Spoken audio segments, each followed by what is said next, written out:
Many Americans are giving Trump the benefit of the doubt on manufacturing jobs. 44% of Americans believe either that President Donald Trump has brought manufacturing jobs back to the country or that he's likely to do so, according to a new HuffPost/YahGov poll taken after a spate of General Motors layoffs.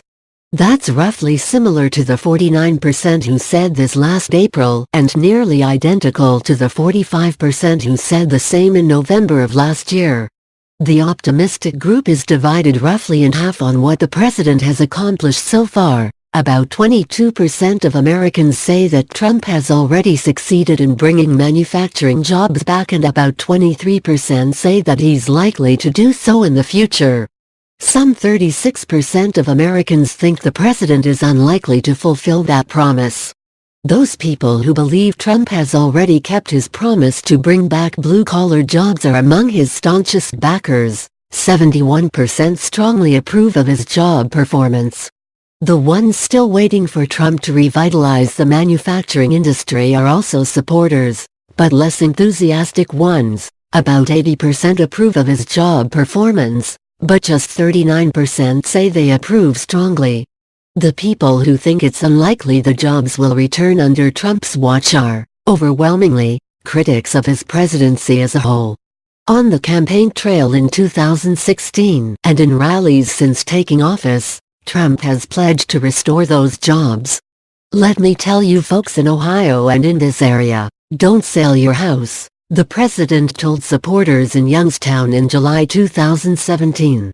"We're going to get those jobs coming back. And we're going to fill up those factories or rip them down and build brand new ones. It's going to happen." This week, GM announced that its plant in Lordstown, Ohio, was among the locations the company plans to shutter as it cuts up to 14,000 jobs in North America. 72% of Americans consider those GM job cuts to be at least a somewhat serious problem for the U.S., although only 31% call it very serious. Americans say by an 11-point margin that the cuts weren't inevitable. 39% say the job losses could have been prevented by better government policies, and 28% say they couldn't, with the rest unsure.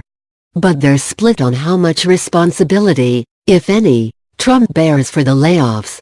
While 38% say he shares at least some responsibility, 40% believe he deserves little or none of the blame. Trump has long earned his best ratings for his handling of the economy, the strength of which has quite possibly kept his overall job rating from sinking lower than it stands. He is not, however, broadly seen as a champion of the average American. Half the public says that Trump's economic policies favor the rich, compared to just 9% who believe he favors the middle class or the poor, and a quarter who think he treats all the groups equally. And while 36% believe the president is working for the interests of people like them when he makes decisions, half say he's either working against them or not considering them at all. But so far at least, the president's ratings on those metrics have remained remarkably stable. In 6 HuffPost/YahGov polls taken starting in April 2017, the percentage of Americans who think Trump has their interests in mind has stayed between 31 and 38%.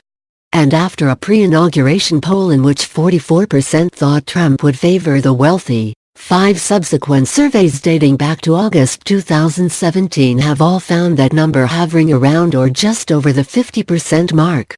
The HuffPost/YahGov poll consisted of 1,000 completed interviews conducted November 26 to 28 among U.S. adults, using a sample selected from YahGov's opt-in online panel to match the demographics and other characteristics of the adult U.S. population.